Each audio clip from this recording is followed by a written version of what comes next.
حابب تحسن صحتك وتجدد طاقتك وتزيد من نشاطك عام 2025، جايب لك اليوم كنز مكون من 10 مفاتيح ذهبية يساعدك بالحصول على هذه الأشياء بإذن الله تعالى. وبدون مقدمات طويلة خلينا نتعرف على هذه المفاتيح المهمة. أول مفتاح: الابتعاد عن الناس السلبيين. ضع قرار انك تتخلص من جميع الناس السلبيين المحيطين بك، لان هم سبب تعاستك، هم سبب مشاكلك الصحية والنفسية والجسدية. تكلمت عن هذا الموضوع في فيديوهات كثيرة موجودة على القناة، وشلون تأثر الطاقة السلبية وتلقي بظلالها على صحتنا. المفتاح الثاني: اكتب أحلامك، اكتب أهدافك عام 2025 حتى لو كانت صعبة المنال.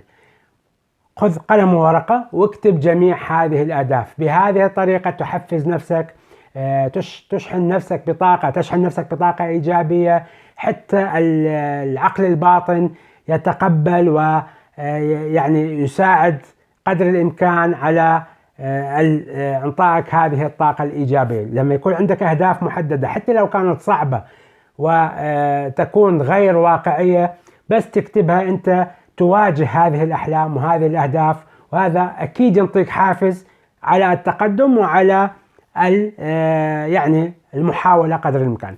النقطة الثالثة أو المفتاح الثالث المهم: النوم لمدة كافية.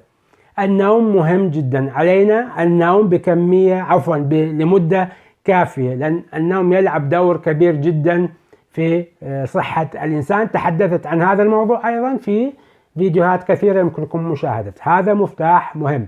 المفتاح الرابع: شرب الماء بكميات كافية. طبعا الأخوان المغتربين في أوروبا راح يضحكوا من هذا الموضوع، لأن هم متعودين أنه جميع الأطباء يتكلمون أنه اشربوا ماء بكميات كبيرة وبكميات كافية، ولكن هذا شيء واقعي طبعا، لأن الماء يلعب دور مهم جدا في صحتنا، في نشاطنا، في سيولة لزوجة الدم وانسيابية الدم، وحتى التخلص من السموم، ويلعب دور مهم في أشياء كثيرة. تكلمت عن شرب الماء، وتكلمت عن شرب المياه الدافئة في فيديوهات كثيرة، ولذلك اشرب الماء بكمية كافية، ويا حبذا أيضا أن تكون المياه الدافئة. المفتاح الخامس هو التخفيف من تناول السكر أو قطعه إذا يوجد إمكانية. أنا صار لي قاطع السكر سنة وشهر وغير مأسوف عليه، وطبعا تكلمت عن السكر وعن كيفية قطعك لتناول السكر بطريقة صحيحة وبدون مشاكل، موجود على القناة يمكنك مشاهدة. يوجد أخوان الأعزاء أكثر من 120 فيديو في هذه السنة، حاولت قدر الإمكان أعطيكم معلومات كثيرة. مفتاح مهم جدا. طبعا والحلويات قدر الإمكان تخفف أو تقطع أكل الحلويات طبعا، والسكر بشكل أساسي. النقطة أو المفتاح السادس: تخفيف تناول الخبز والمعجنات وجميع المنتجات التي يدخل بها الطحين. تكلمت عن هذا الموضوع وعن هذه الأضرار في فيديوهات كثيرة. أنا ما أقول لك اقطع كل شيء، ولكن حاول التخفيف قدر الإمكان، لأن المعجنات وهذه الأمور والخبز الأبيض وكل شيء يدخل في صناعة الطحين له أثر صحي كبير سلبي على صحة الإنسان. هذا مفتاح مهم جدا. إذا ما تقدر تقطع، خفف قدر الإمكان. نتكلم عن المفتاح السابع.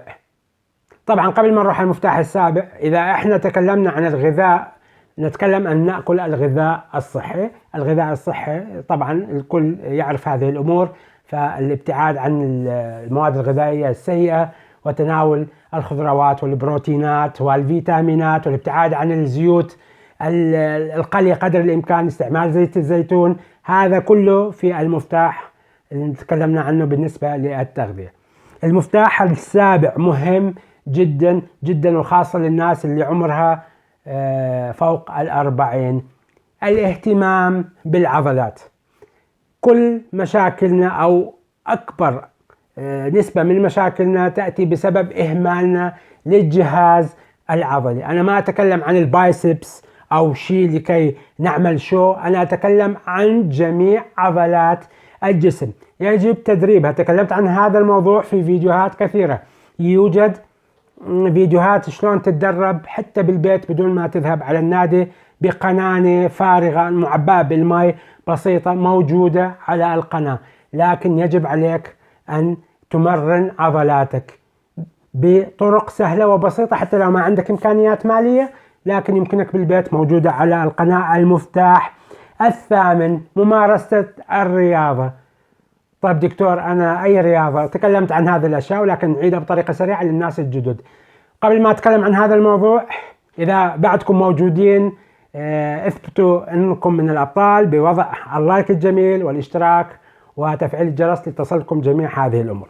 المشي إخواني الكرام رياضة جدا جميلة، لا تتطلب منك مصاريف كثيرة أو يعني أماكن مخصصة، يعني حتى ممكن تمشي بالبيت. تكلمت عن هذا الموضوع موجود أيضا بالفيديوهات. اللهم تكلمت بالنسبة للمشي إنك تختار الحذاء الصحي اللي يناسب يعني قدمك. هذا شيء مهم جدا، وخاصة وحط لي تحت 10 خطوط للإخوان اللي يعانون من مرض السكري، شفاهم الله ويعني شفى جميع الناس. السباحة رياضة جدا ممتازة، إذا عندك إمكانية أيضا السباحة هذا شيء جيد جدا. المفتاح رقم 9 تخفيف الوزن. طبعا إذا قمنا بجميع هذه المفاتيح قبل، طبعا هذا يلقي بظلاله الإيجابية على وزننا وتخفيف الوزن. وطبعا أنا في بداية السنة بدأت ببرنامجي لتخفيف الوزن وحرق الدهون، وفي بداية السنة القادمة قريبا بإذن الله تعالى سوف أنطي ملخص كامل عن هذه التجربة بإيجابياتها وسلبياتها ونتحدث عنها وكم كيلو فقدت وهذه الأمور كلها. طبعا كان هدف هذه التجربة هي حرق الدهون وخسارة الدهون وليس خسارة الكتلة العضلية والصحة. المفتاح العاشر الصيام المتقطع أو الصيام العادي اللي احنا نصومه بشهر رمضان، ولكن الأفضل أيضا أن يكون هناك يوم يومين بالأسبوع تقدر تقوم بالصيام المتقطع. هذا يساعد على تنظيف الجسم. هذه 10 مفاتيح، يوجد مفاتيح كثيرة، ولكن إذا طبقت هذه المفاتيح تساعدك على تحسين صحتك، التخلص من السموم، التخلص من الطاقة السلبية، وإعطاك نشاط وطاقة إيجابية جديدة، وتقوي مناعتك وتساعدك على تحمل ضغوطات هذه الحياة الليست سهلة. أحبكم بالله وإلى الحلقة القادمة.